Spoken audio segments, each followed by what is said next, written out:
How do I crack an especially difficult paper or subject in a professional exam? This is a question which generally occurs to students in India during the last 2 months and in some extreme cases, even 2 days before an exam. Everyone has that one subject which destroys their morale and sometimes even their ability to persevere. Let's look at how to crack those specific papers with a simple step-by-step guide which focuses on 6 simple things you, the students, need to do in order to clear those hard to clear examinations. First one is following a schedule.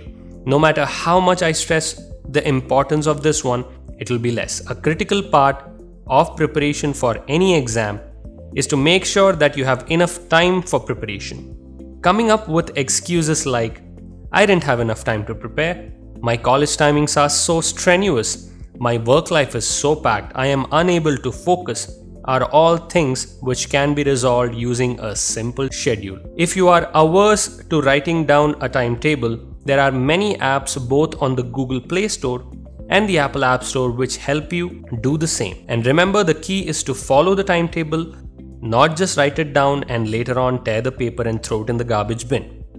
If you are tech averse, use a good old-fashioned diary to plan what, when and how much you are planning to study during a particular month, week or day in advance. Once you have written a schedule down, the most important part is to follow it regularly, punctually and systematically. Stick to the targets and, if possible, exceed them. If you cannot complete the planned chapters in a particular day, make sure you write down the reason and ensure that you cover the same the next day. Do not let these chapters pile up on you. Most of my students start off studying slow. It's okay. You are not in a rush. This is studying. So without overloading yourself at the back end of your schedule, try to finish the subjects as per the plan. If you can do only 3 hours a day of studying, so be it. The most important aspect is to start. We can always ramp up the pace as the exams get near. So don't overload yourself near the exams, alright? Next point being the textbook. The textbook is given for a reason, isn't it?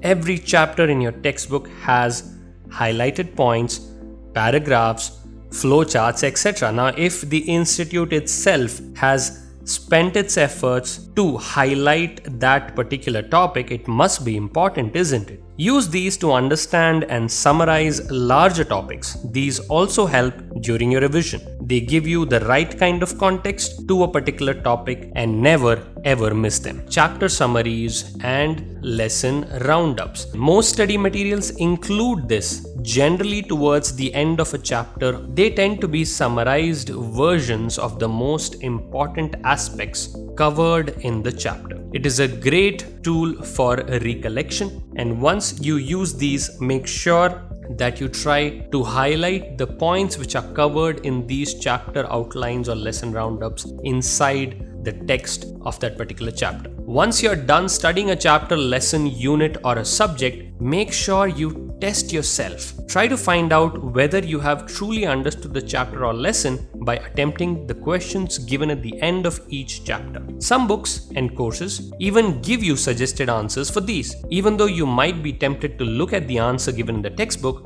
don't cheat, be honest and attempt it yourself at least once. The third step being your notes. Make your own notes. Try repeating after me. I will clean the dishes by 8 p.m. Now take a piece of paper and write, I will clean the dishes by 8 p.m. and read it aloud after writing. Do you see the difference? You can now use this piece of paper as a reference and reminder to clean your dishes, but also when you read something which you just wrote down, you tend to focus better and react positively to whatever it is that you wrote down. That is why I always say, make your own notes. Stop buying reference books unless you have completed this step. You need personal context when you study something. You cannot just pick up a book, however well written it may be, and start recollecting every page of it. Because it's obvious that the author's style of writing is way different than your own. And what worked for your friend need not necessarily work for you. That is why I say reference books have their own limitations. Self-interpretation is always better in the long run. If you are having difficulties in understanding the language of the textbook, do not hesitate to use a dictionary. Understanding a concept is key to not only performing well in the exam but also improve your knowledge in the long run. And no author can help you understand a topic better than you yourself can. And you know what? It helps improving your vocabulary too, and quite significantly at that. So 2 birds, that is understanding and vocabulary, with 1 stone, that is self-interpretation. Recapitulation of your self-made notes are always the easiest. You know why?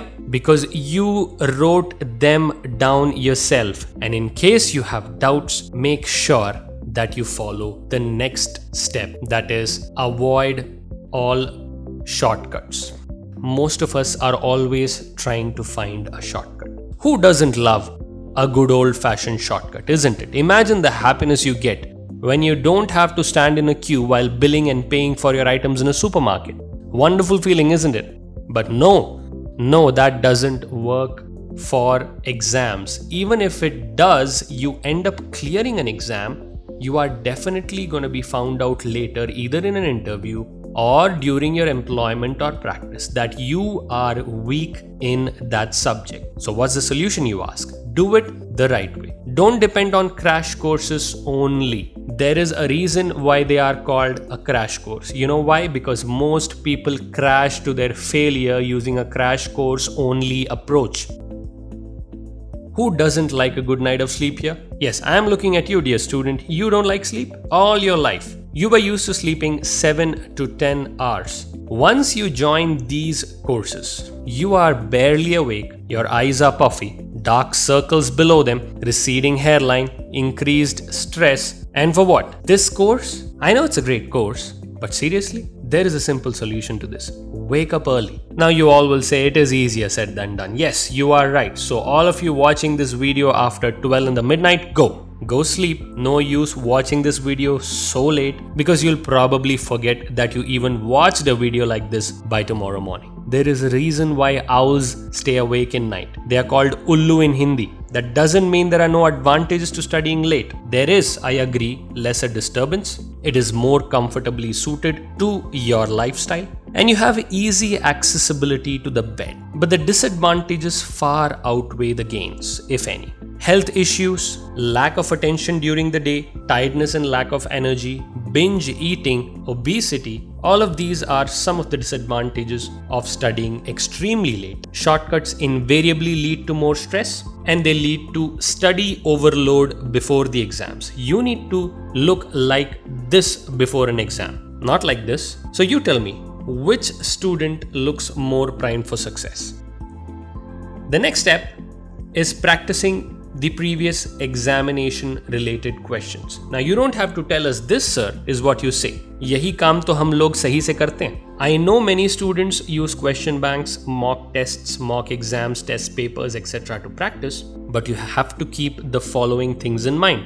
Don't practice questions which are more than 5 years old than the exam which is coming up. The pattern probably has changed, and even the subject and chapters might have gone through major changes. Study relevant topics according to the latest syllabus. All of you know that. Check for the most up-to-date answers. Very important, especially for subjects like direct and indirect taxation, any law paper, because papers like these undergo many amendments every year. Make sure that not just the question that you practice is up to date, but also the answers to these questions are really up to date. Also ensure that you don't just memorize these exam questions and answers.